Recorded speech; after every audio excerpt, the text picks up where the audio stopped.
Surely he has borne our griefs and carried our sorrows. Yet we esteemed him stricken, smitten by God, and afflicted. But he was wounded for our transgressions. He was bruised for our iniquities.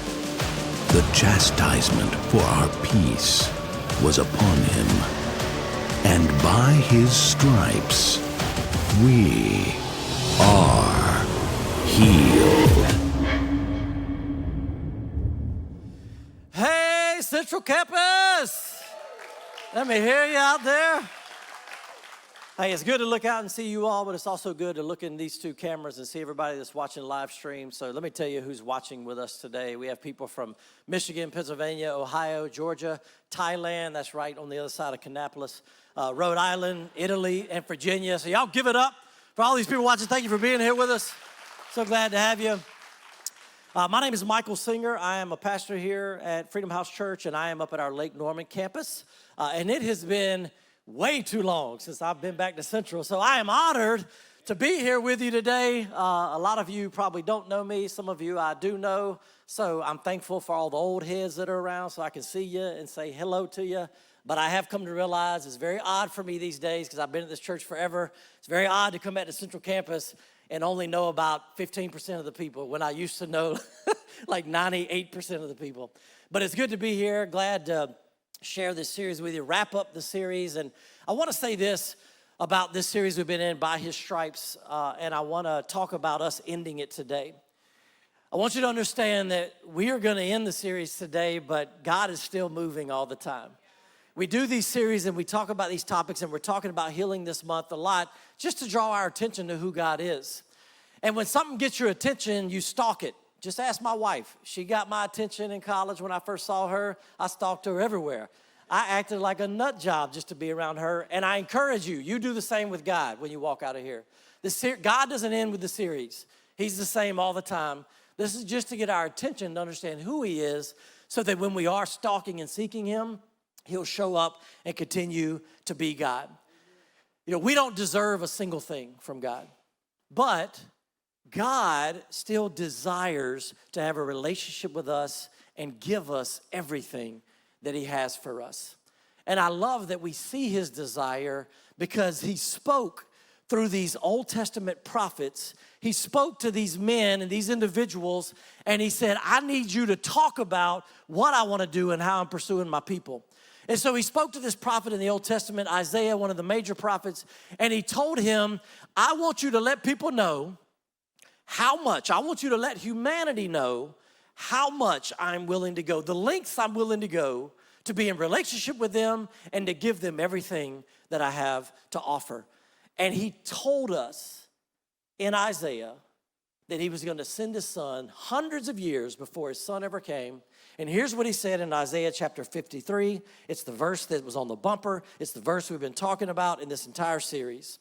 Verse 4, surely he has borne our griefs and carried our sorrows, yet we esteemed him stricken, smitten by God, and afflicted. But he was wounded for our transgressions. He was bruised for our iniquities. The chastisement for our peace was upon him, and by his stripes we are healed. Now that last verse is what we've named this series, but I think it's important for us to look at all that is in these two verses, verses 4 and 5, that brings us to that last statement, by his stripes we are healed. So let me break down some of the words in these verses so we can understand what is God saying when he says that we can be healed because of what Jesus did. It starts out and it says, Jesus has borne our griefs. Griefs, if you translate it out, is just sickness. So that means that when Jesus died, he bore every sickness so that I could come to him and be made whole physically. Then it says he carried our sorrows. If you look at sorrows, that ultimately means our pain. We potentially have all walked through some pain in our life. Maybe it's relational pain, maybe something our family, maybe something somebody did to hurt us, a friend, a spouse, an employer. That pain that Jesus actually died for us. When Jesus said, my yoke is easy and my burden is light, it's because he said, I know you're going to have pain. And I want to give you something that'll allow you to have freedom, that you can feel that freedom and that lift so that pain doesn't keep you bound. Then he goes on and says that Jesus was wounded for our transgressions. Now, wounds are on the outside. So when Jesus was beat with that cat of nine tails, and you could see the flesh being ripped from his back, and you could see the open wound, that wound was there so that we could be free and made whole from our transgressions. Transgressions are just willful rebellion. That's the moment where somebody comes and asks me a question. I don't really want to tell them the truth, so I decide to lie. I willfully decide to rebel against God's best, and I lie to them instead of being truthful with them. That's what his wounds were for. Then it says he was bruised for our iniquities. Bruises happen under the skin. You can see the blood under the skin, and you know that it's a bruise. Well, he took that on for our iniquities. Iniquities is just a word that literally means to be bent. And so what that means is that those bruises that he suffered internally were so that you and I could be made whole and find freedom and have a miracle of healing in our life from the natural bend to sin, our flesh calling to us. As human beings, that natural bend, since Adam and Eve chose to eat from the tree, that we are born into that natural bend, but also the sins that we have a natural bend to because they're generational curses in our life. Things that have been passed down, alcoholism, passed down, that Jesus was bruised for those natural bends, those iniquities. Then it says the chastisement for our peace was upon him. Chastisement just means punishment and correction. God is saying, I'm sending my son to be punished and corrected so that you don't have to be, and that's going to bring you peace. That those circumstances of life feel like a storm, though your situation feels like it's just squashing you down, that God can come, put his hand in your situation and say peace and give you freedom. Then he ends it with, by his stripes we are healed. Here's what I love about this. God is saying when he looks at us, he understands that we're more than just a spiritual being, that we're more than just a physical being, that we're more than just mental and emotional. He looks at all that and he says, I don't want you to just spiritually know me, which I'm sending my son for, but I want you to be free physically. I want you to be free emotionally. I want the mental things that are pulling you down. I want you to be free and to be made whole from that. That is God's desire. So it leads me to a question. If this is God's desire, the question I have is, what do we worship more? Do we worship the miracle or the one who gives us the hope so that we can even believe for the miracle? Do we worship the miracle or am I worshiping the miracle worker?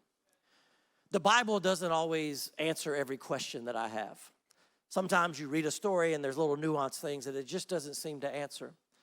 And one of the questions I have when it comes to miracles and healing and worshiping the miracle versus the miracle worker is I often will ask myself, I wonder how many people were actually healed by Jesus when he was walking the earth that were also in the crowd hollering out, crucify him, crucify him.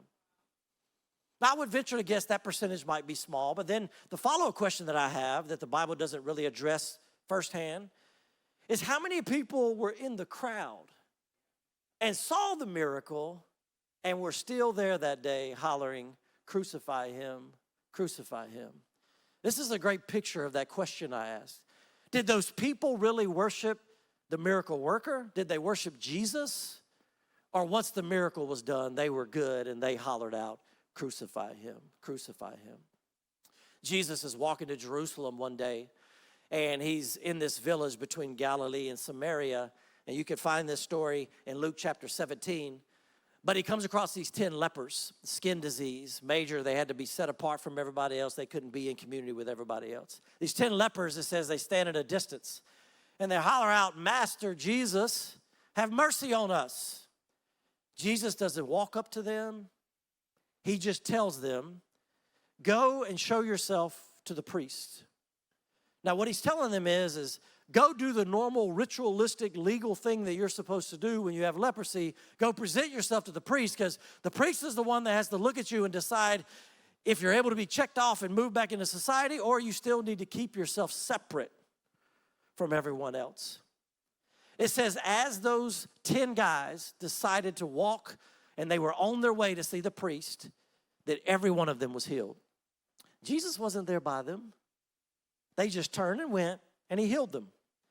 And then it says something interesting. It says one of the men looked and saw that he was healed, And he didn't keep going to the priest. He turned around, he ran back to Jesus, and it said he was in a loud voice praising God, and he fell at the feet of Jesus, and he began to worship him.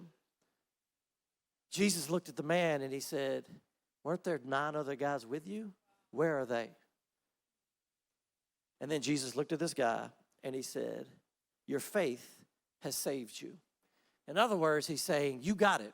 You got the miracle, but you understood who was behind the miracle, and you came to worship the miracle worker. It's easy to talk about this. It's easy for me to give this message and be like, yeah, we're good, we got it, worship the miracle worker, but it's hard when you go through life and you deal with circumstances to remember this. It's hard whenever you're hurting and there's pain, physical, emotional, mental. It's hard when you have that moment and all the anxiety and stress is weighing you down and you feel like you're looking at life through a little hole and everything around you feels dark and black. It's very difficult to remember. So how in the world can we keep our focus on the one who does the miracle versus just keeping our focus on the miracle? The first thing we have to do, or one of the things we have to do, is we have to really begin to understand our access. We have to understand our access. I don't know if you've ever gone to a sporting event or something, or maybe at work, you have access to special areas other people don't have. Kind of makes you feel a little special, right? Well, I grew up in Louisiana the first 12 years of my life, but my hometown in North Carolina is Laurinburg, North Carolina.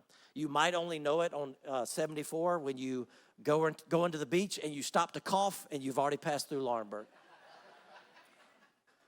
In Laurinburg, I began to work out at a local gym in my high school days, and when I got to know the guy who owned the gym a lot and was in there a lot, we talk and have fun, and some of the people in there. And my senior year, the guy who owned the place, he said, Michael, January's about to roll around, and everybody's making New Year's resolutions, so this place is going to be bombarded with people that want to get fit for about 30 days, and then they're not going to want to get fit anymore. He said, I need help training all these people. We have a workout regimen. Can you just help take some of these people through this? Now, I want you to understand, I was not quite the man I am today. I was a scrawny little fella. I did not fill out a shirt like Michael Martin doing tithes and offerings. I did have envy and jealousy down here. I was like, good Lord, I wish my shirt looked like that on me. But Michael Martin and I have something in common. We both take time and engage with plates. He does plates in the weight room. I do the plate at the table. That's about it. So I'm helping these people train and work out, and I'm up there a lot of days during the week, and there's moments in between training people, and there's a guy there named Stevie Joe who I got to know really well. And me and Stevie Joe would sit there and talk, and Stevie Joe was a stud. He was just like a ball of muscle. And the greatest aspect to Stevie Joe was his shoulders. He had these like big rounded shoulders, and occasionally he'd be like, hey, Michael, you want to work out with me? And I'm like, maybe, I guess. And I'd work out with Stevie Joe, and I grew to love and know and have a great time, great relationship with Stevie Joe. Sometime later, I'm taking my car with some friends, and we're heading to Fayetteville to go to the mall. That'll tell you how small Laurinburg is. We had to leave to go find the mall. So we drive to Fayetteville. We're coming back from the mall. I'm driving. Friends are in there. We're having a good time. And they're doing a random just traffic stop. You got state troopers, police officers out there. They're just stopping everybody, checking their license, registration, and all that stuff. And gets to be our turn, and all of a sudden the state trooper comes walking up, and I roll the window down, and we look at each other. I'm like, Stevie Joe! Now, I knew he was a state trooper. I just didn't expect to come in contact with him while he was doing his job. So we're like laughing, smiling, good to see you, man, all this stuff. Now, here's what I knew about Stevie Joe. I had heard that Stevie Joe was the type of officer that would give his mom a ticket if he pulled her over. So I wasn't trying to think that I was getting away with anything. I said, Stevie Joe, I guess you want to see my license and registration. And he looked at me and said, no, you don't need to show me a thing. You're my son. I looked at my friends like, yeah, dog, none of y'all ain't got this, boy. None of y'all can drive up on a state trooper. You ever had a state trooper tell you could go? No, but I did. I rode out of there on cloud 9, man, because I had access, and it felt good to have access. You know that God looks at you and me, and he says, son, daughter, you have access, baby. You're good to go. I don't care what's going on. You are good because you know me. I got you, son. I got you, daughter. You are good. You know, Paul is talking to the Gentiles, and he's letting them know that they have a special access that they never had before, but because of what Jesus did, he gave them access to God. And he's talking about how that we're saved by grace, not by our works, because we would boast. And he goes on and he says this in Ephesians chapter 2, verse 18, to these Gentile believers. He says, for through him, talking about Jesus, we both Jew and Gentile, we have access by one Spirit to the Father. Can you imagine? You ever had something you never had access to and you get access and you feel like, man, this is great. Can you imagine these Gentile believers that they were never even thought of because God had chose the Jewish people, the Israelites, to be his chosen people. They were never meant to be in on this thing. But because of what Jesus did, Paul is saying, you're in. Can you imagine how they felt? Also for the Jews, this is a different kind of access that the Jews never even had. When you read the beginning, the Jews knew that Adam and Eve walked with God and they had this kind of access, but that all ended when sin entered the picture.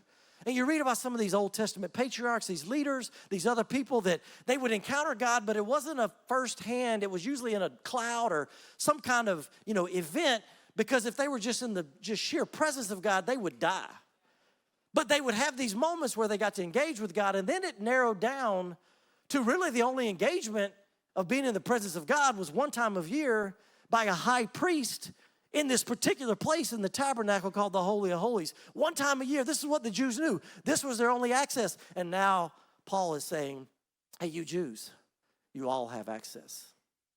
Do you know that if I get sick or I'm going through a tough time or I'm having a hard time and I reach out to a friend or I reach out to one of the leaders in this church or I call a pastor in this church and I don't get them, do you know I don't have to worry? Because I got access.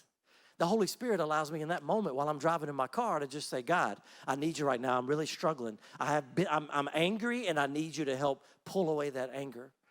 That is the access that we've been given.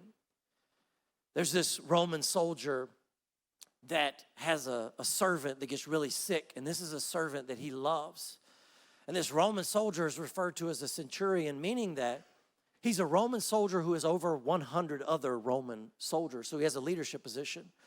And he knows the Jews and has helped them out, and he goes to some of the Jewish leaders and he says, hey, I've heard about this guy Jesus. Can you just go ask Jesus if he'll come to my house and he'll heal my servant?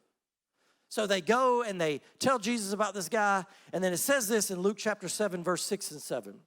Then Jesus went with them, talking about those Jewish leaders, and when he was already not far from the house, the centurion sent friends to him, saying to him, Lord, do not trouble yourself, for I am not worthy that you should even enter under my roof. Therefore, I did not even think myself worthy to come to you. But say the word, and my servant will be healed. Do you know this guy goes on to say through his friends that Jesus, I'm a man who understands authority. As I lead my soldiers that are under me, I tell them to go and they go. I tell them to come and they come. Pretty much if I just say it, they are going to do it. So I understand authority and I know you are a man of authority. And so I'm not even worthy for you to come under my roof, but I know because of your authority, if you just speak it, just say it, my servant will be healed. Do you know that that's what happened? His servant was healed in that moment. I love how this Roman guy who's not even a Jew, I love how he understands his access in this moment. The first thing about the access that he understood was that he had to be humble, that he was honored to even have Jesus consider this thing. He didn't even feel like he should be in his presence. That's why he sent his friends and said, no, man, I don't even deserve this. His humility showed that he understood the access of who he had access to. But then on top of that, he understood who Jesus was, that he was a man of authority. And he understood how authority works. And he knew that if I lean into the authority and who Jesus is, if I access who Jesus is, then the what that I want will just follow suit because I understand the who that I'm actually tapping into. Not only do we have to understand our access, if we want to get out of the circumstance, out of what we want to be done and focus on the who that can do it, but we also have to determine our resolve. We have to determine our resolve. Two friends were walking in the woods one day, and they started their journey, and one of the guys, lips started to get chapped, and he realized, dang it, I didn't bring any chapstick. I don't know if you've ever been there. I've been there, and it is not fun. But you know that as your lips burn, you want to lick them. And you lick them, and they get more chapped. And you lick them, and they get more chapped. And this dude is walking through the woods hours, look at his lips getting chapped, look at his lips getting chapped. Finally, they're getting cracked. His lips are cracked now. And He's so fed up, he looks at his friend and goes, hey man, I didn't bring you chapstick. I know we're in the middle of nowhere.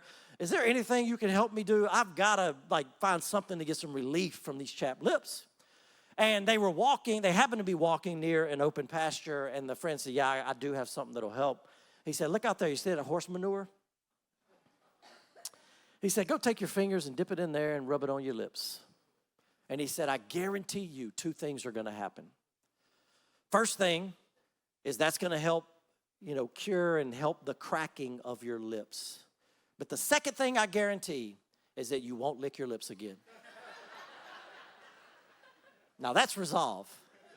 If you go put your hands in horse doo-doo and wipe it on your mouth, that is a different level of resolve. But that is the same way we have to be when it comes to God. We have to have a resolve that no matter what my situation is, I'm gonna believe that you can actually do something in my life, God. I'm gonna believe that you can actually heal and work in my situation. When Pastor Olin preached here the first Sunday of this month in this series, he was just at Lake Norman this past weekend, so I got to hear his message, great message.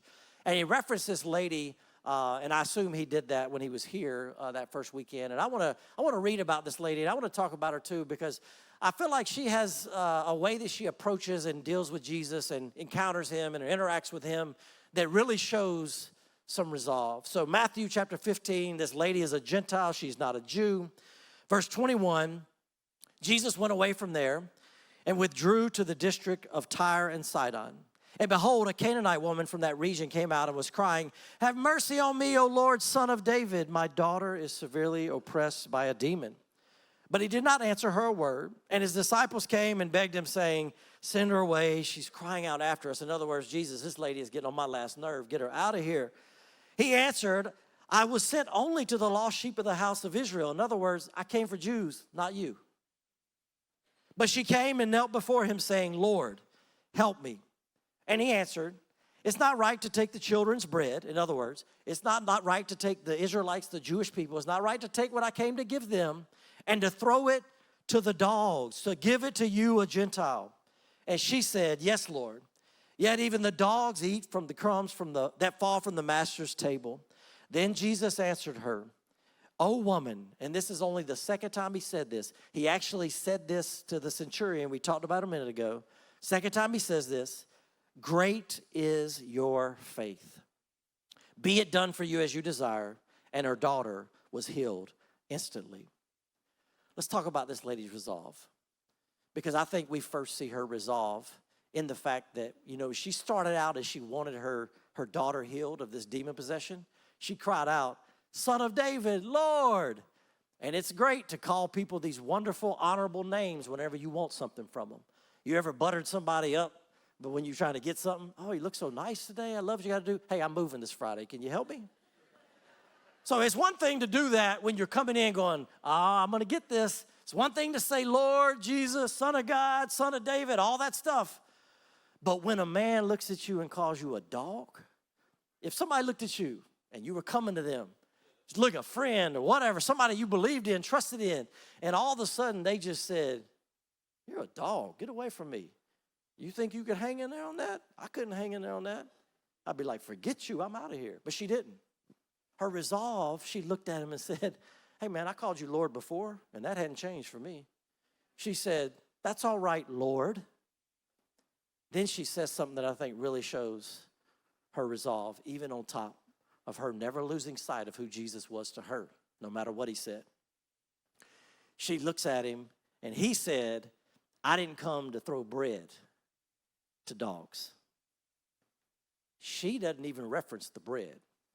She says, cool, all I need is a crumb, because I know a crumb from the one that I came to see, who I know who he is and what he can do. I know if I just get a crumb, I don't need the whole loaf.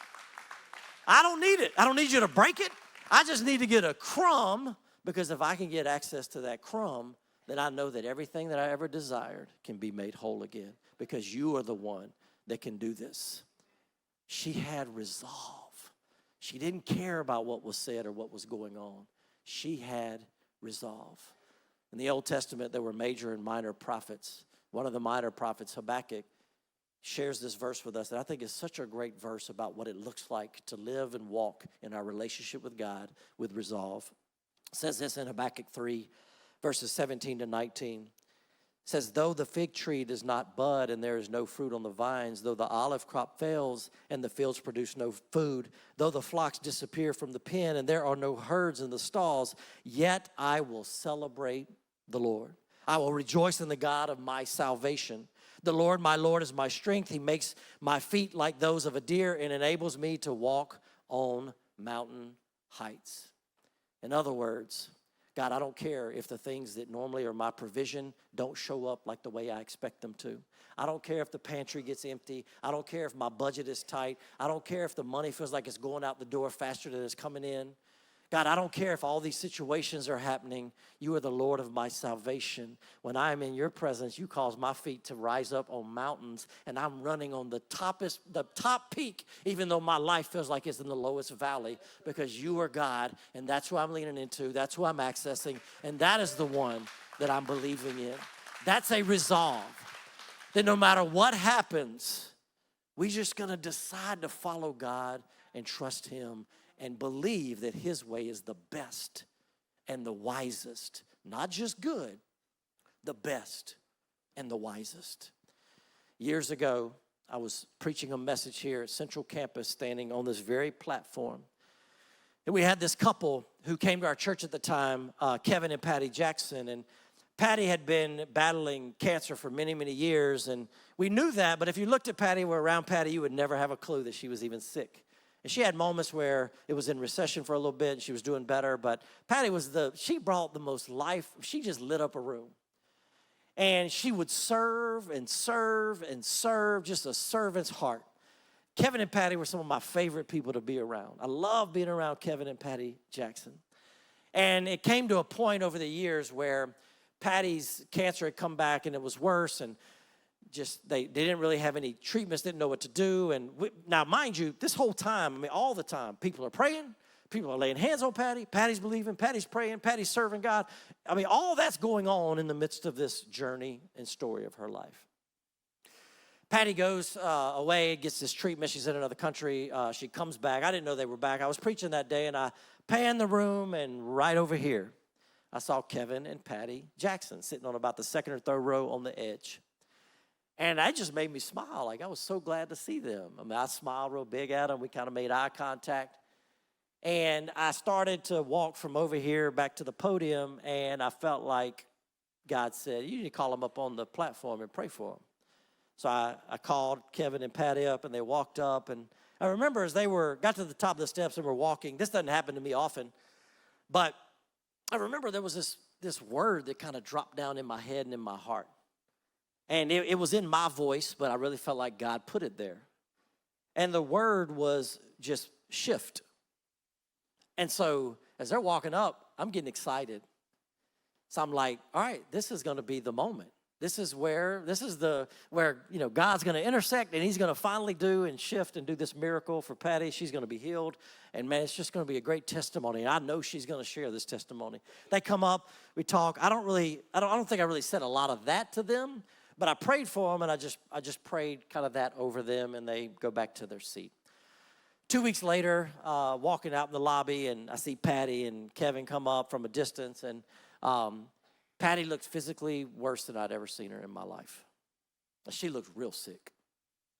And I remember thinking to myself, all right, God, I don't need you to do some crazy thing here. I don't need you to make her get worse so everybody can see it. And then when you heal her, it's like some big deal. Ta-da, look at me, I'm God. I don't need all that. Just heal her, man. What's going on? This doesn't look right. This doesn't look like, the path I would have thought she was going on. Soon after that, Patty died. Then I really had some problems with God. I really had some questions. And I remember just talking to God and going, hey, man, I know that word shift that you just dropped in my head and my heart and my spirit that day. I don't feel like I was just making that up. Like, what's up? Why didn't you do it? Why didn't you heal her? Why? I mean, come on, man. She loved you. She served you. Why didn't you heal her? And then I listened, and God stopped me in my tracks. He said, Michael, what are you talking about? He said, man, you don't even get it, do you? He said, when I put that word shift in you, I did it intentionally. And I know you don't see it or understand it or can't figure it out, but I did exactly what I put in your heart that day. He said, Michael, you know that Patty had a relationship with me. So you know because of that relationship, she is in eternity in heaven, and she's more whole than you ever could think she could be whole. She's not dealing with any pain. She's not dealing with any of the drama that you're left there with on earth. She's as whole. I decided, Michael, that Patty had walked her journey and she had honored and loved me well, even in the midst of pain, that was the bigger testimony, and I took her with me so she'd be made healed and whole. I don't need her to be a testimony there anymore. I need her to rest in my peace and my goodness. I need her to know my love. So, Michael, don't ever put me in a box. Don't ever think that you know how I'm going to do things. I just need you to understand that when I put something on in your head and in your heart, that I'm God and I'm going to do it, but I'm going to do it my way. I'm going to do it the way that I know is best, and that's far greater than you can even think, Michael. And I just said, all right, God, I got it. I understand. I was so wrapped up in what I wanted the miracle to do that I forgot the one who was doing the miracle had far greater plans than my little finite mind could even box him into. If you will, stand to your feet with me. I preached this message the first Sunday of this series at South End campus, and I preached it the first service, and I had been dealing with, my ear was like clogged for probably about a week up to that point, maybe 2 weeks up to that point. And it's just annoying when your ear's clogged. I'm not concerned about it being anything major, but it's tough. My wife already tells me I don't hear well, so this made it real worse. But our marriage survived it. It's just bothersome, man. I told Jalea, I was like, I got to go find an ear, nose, and throat doctor or something. I got to get somebody to release this thing. So I'm sitting there, preached the first service at South End, sitting in the second service. The worship music's going on. I'm praising God. And all of a sudden, I just heard God say, hey, man, you going to let me be involved with your ear thing? And I was like, oh, dang it. I thought about the ear, nose, and throat doctor. I never thought to call on the real doctor. And so in that moment, just to myself, I just put my hand on my ear, and I put it down, and I just prayed to God, say, hey, God, sorry for not inviting you into this. I definitely want this to be resolved, so I'm here for it. Do what you do. And that's wrong about my business. Praise, did the message. 2 weeks after that passed. So I'm almost a month now into this ear thing. And I still was telling Jalea, I got to set up an appointment with the ear, nose, and throat doctor. About a week ago on a Friday, I was working out in the yard, and I was hot, sweaty, working hard. I came inside, had my earbuds in. I could barely hear music in this left ear because it was clogged. I walk into the living room, and I'm kind of turned, and I look in the mirror. And just while I'm standing there, I'm not thinking about it, not nothing. Clear as day, I could hear the words in my ear. Man, I just stopped, and I just began to thank God for that. And I guarantee you, if that had happened and I hadn't invited God into that moment that at South End that day, I would have probably just appreciated the ear being clear, but I wouldn't have really thanked the one who I knew just did that because he can. While I'm not even thinking about it, he just did it. If you will, close your eyes with me. Jesus died on that cross, first and foremost, for our spiritual healing, and we all have access to that. You don't have to have your life right. You don't have to have everything together. I don't care what your history with church is like.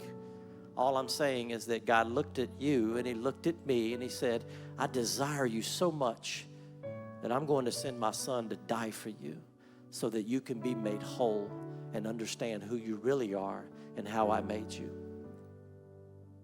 Maybe you're here, and physically, there's this gap where you have a pain, and you're not seeing the end result yet of being free of that pain, and it's a gap, and maybe you don't feel like you've really invited God into that gap. Maybe you're here, and emotionally, you've had some hurt and wounds. Some people have really done some nasty things to you. And there's a gap. and you don't know how to find your way out of that hurt and pain. Feels like you're drowning sometimes. And everything you do in life, it's reacting to that pain. But you're tired of that and you want God to fill that gap. Maybe mentally you're struggling with things. Maybe anxiety, stress. Maybe there's phrases that cycle through your head that people have said about you, and they've kept you down, and it's created this gap. I don't care where your gap is, spiritually, physically, emotionally, mentally.